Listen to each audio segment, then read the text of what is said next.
그 증인은 12월 3일 23시 30분경 조태용 국정원장 집무실에서 국정원장, 국정원 제2, 3차장, 기획조정실장과 함께 비상계엄에 관한 긴급 회의를 하셨죠. 네. 그리고 증인은 이 정무직 회의, 긴급 회의 직후에 조태용 국정원장을 다시 찾아가서 독대를 하셨죠. 네.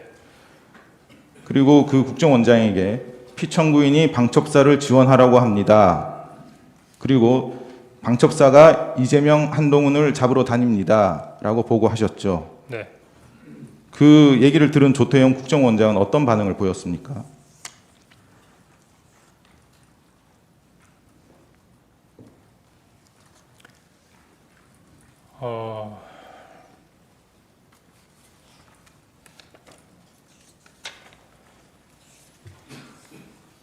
대통령께서 물론 저한테 지시를 하셨지만 국정원장께서 계시지 않습니까? 따라서 중요한 부분의 정책 결정에 있어야 권리는 국정원장이 행사하는 것만큼 어떤 이유인지는 모르겠습니다만 하여튼 대통령께서 저한테 전화하신 부분을 국정원장한테 보고를 해야 된다고 생각을 했고, 제가 생각하는 개인적인 생각과 무관하게 국정원장으로부터 어떤 지침을 받아야겠다라고 생각했습니다. 그래서 조태용 국정원장은 증인에게 어떤 지침을 주었나요? 뭐 이미 말씀드린 대로 약간 국정원장님하고는 얘기가 달라서 뭐 조금 부분적으로 뭐 최근에는 뭐 어느 정도 인정하시는 부분도 있지만 긴 얘기를 하지 않았습니다. 딱 4가지 문장을 얘기했습니다. 첫 번째는 대통령님으로부터 전화를 받았습니다. 두 번째는 그 다음날 국정원장께서 해외 출장이 예정돼 있었기 때문에 원장님께서 아마 이미 해외 출장을 출발하신 줄 알고 국내에 안 계신 줄 알고 1차장인 저에게 전화를 하신 것 같습니다. 계속 묵묵부답이셨고, 그래서 이게 좀 말씀을 드리겠다 싶어서 대통령께서 방첩사를 지원하라고 합니다. 말씀이 없으셨고, 그래서 방첩사에서 지금 이 사람들을 잡으러 다닌답니다 라고 말씀드렸는데 내일 얘기합시다 라고 말씀하셔서 아니 이게 내일 얘기할 사항인가 싶어서 원장님 최소한의 업무 방향과 지침을 주셔야죠 라고 말씀드렸더니 대화하는 소파에서 일어나셔 가버리셨기 때문에 좀 더 세부적인 내용을 보고 드릴 수 있는 기회가 없었고 아무런 지침도 주지 않으셨습니다. 예, 알겠습니다. 다행입니다. 그 증인은 조태용 국정원장에게 이렇게 보고한 것 외에 국정원 다른 간부나 직원들에게 대통령의 지시를 전파하거나 방첩사령관을 통해 확인한 정치인 등 체포 협조를 위해 임무를 지시한 사실이 있습니까? 일부 언론하고 조태용 원장님께서 또 이 내용을 찝어서 말씀하시면서 뭐라고 말씀드렸냐면 당시 정보위에서 김병기 의원이 제 대담 얘기를 전달하면서 홍 장관이 혼자만 알고 있었다겠다. 그래서 본인한테는 보고를 하지 않았다라는 부분이 있어요. 근거로 말씀을 하시는 것 같은데 그건 사실과 다릅니다. 다시 정보위 면담하는 과정에서도 당연히 정보위 위원께서 이 사실을 국정원장에게 보고하셨습니까? 라고 해서 제가 이거 원장님한테 이렇게 보고를 드렸다가 말씀드렸습니다.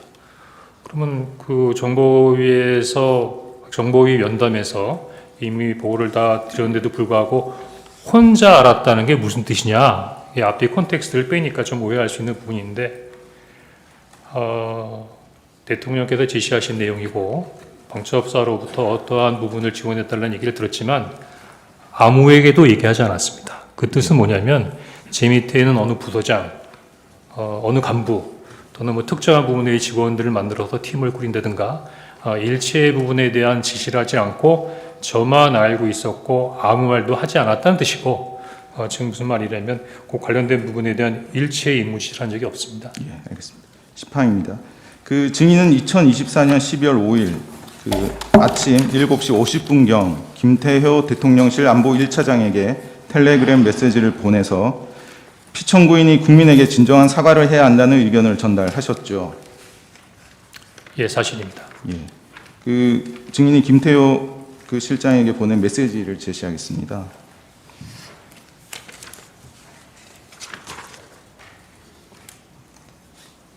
그 이 메시지가 증인이 보낸 메시지 맞습니까? 맞습니다. 예. 그 증인이 이 메시지를 김태효 차장에게 보낸 이유는 무엇인가요? 12월 3일 날 물론 특별한 부분에 지시도 하지 않고 지나갔지만 곧 계엄이 해제되고 계엄군이 철수했습니다. 그래서 12월 4일 날 하루가 지냈는데 대부분의 사람들은 아무 일도 일어나지 않은 것처럼 행동들을 하시더라고요. 근데 저는 두 가지가 보였습니다. 정확히 따지면 두 가지 걱정스러웠습니다. 제가 보기에는 군이 이미 철수된 부분이지만 저는 군이 안정화되지 않았다고 판단했습니다. 따라서 이렇게 군이 안정화가 안 된 상태에서 향후에 어떤 일이 일어날 수도 있을까라는 부분에 있어 다소의 우려를 가지고 있었고요. 두 번째는 지금 일어나는 이러한 일이 일어날지도 모르겠다라고 하는 큰 불안감이 있었습니다. 왜냐하면 그날 밤 여의도 국회에서 일어나는 일들을 몇몇 사람들만이 아는 게 아니라 방송을 통해서 전 국민이 마치 드라마나 영화를 보듯이 지켜봤기 때문에 마치 계엄군이 철수를 하고 계엄이 해제된 것이 모든 것이 다 일어나지 않은 것처럼 돌아올 수는 없겠다라는 생각이 들어서 이런 상황에서 뭔가 빨리 문제를 해결하지 않으면 이게 좀 더 큰 위기로 다가오겠다는 생각이 들어서 사실은 대통령님을 도와드리고 싶었습니다. 예, 알겠습니다.